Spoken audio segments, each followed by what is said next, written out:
Bonjour à tous et bienvenue dans cette nouvelle vidéo tutoriel Nalios. Aujourd'hui, nous allons voir comment nous pouvons ajouter les sections et les notes dans les produits optionnels de votre devis. Donc en standard, on n'a qu'une seule possibilité pour l'ajout de sections et des notes, c'est dans les order lines du SO. Sauf que il peut être intéressant parfois d'ajouter ici nos différentes sections et nos différentes notes dans les produits optionnels.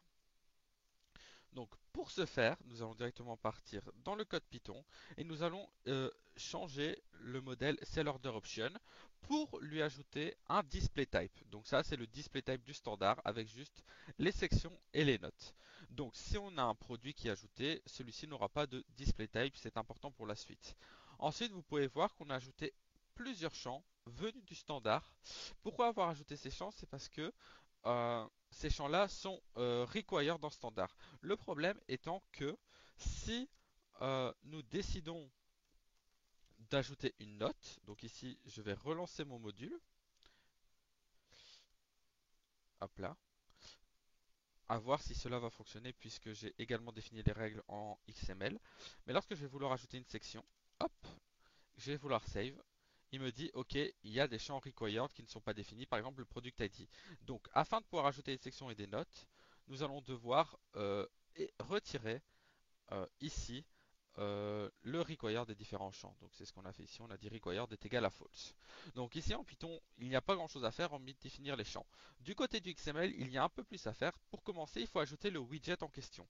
Alors comment savoir le widget à utiliser?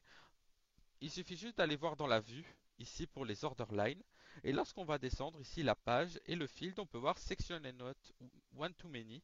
Donc on sait que c'est ce widget là qui sera utilisé. Et par exemple, si on installe l'app Compta, donc on va juste installer l'app Accounting, hop, donc le temps qu'elle s'installe, on aura également le même widget sur nos lignes, théoriquement. Touk touk touk, l'app est en train de s'installer. Ok. Voilà, l'app va être installée. Touk touk touk.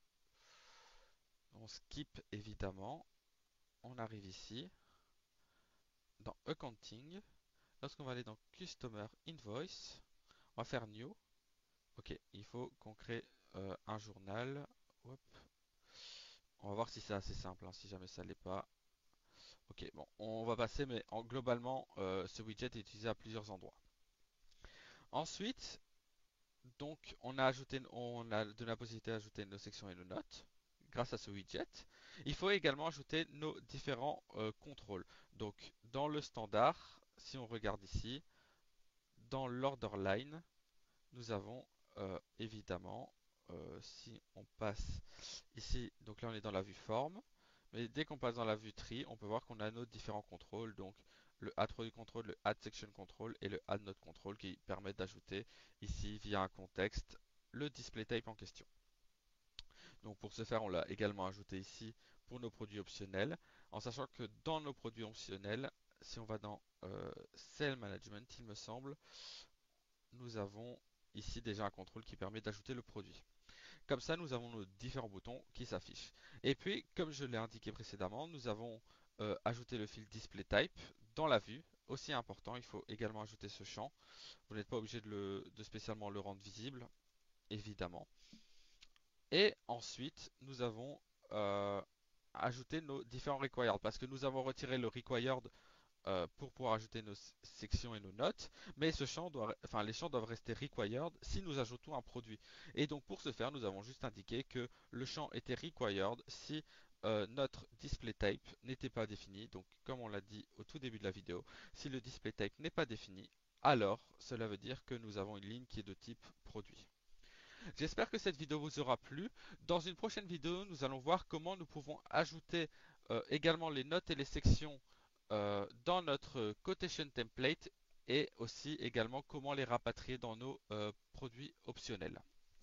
J'espère que cette vidéo vous aura plu. N'hésitez pas, comme je l'ai dit, si vous avez des questions. Bonne journée.